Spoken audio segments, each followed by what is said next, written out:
Hello friends on the Weller channel. Today I'm going to show you how to include the co-community on Steam in COP2.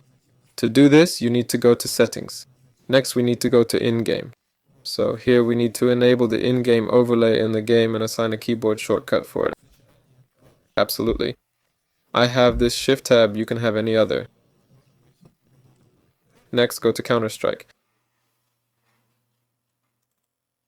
So when you press these two hotkeys, we will open a community.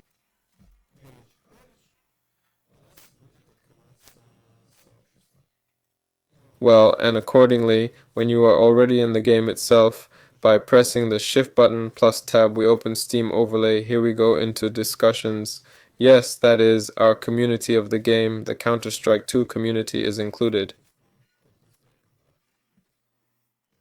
Here we're waiting for it to load. I don't know if there is any point in waiting.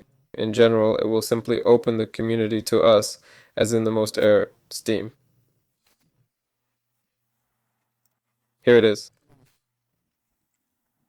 Oh, well, that's what it looks like, that's all. Well, it was with you, like, subscribe to the channel. Goodbye, everyone.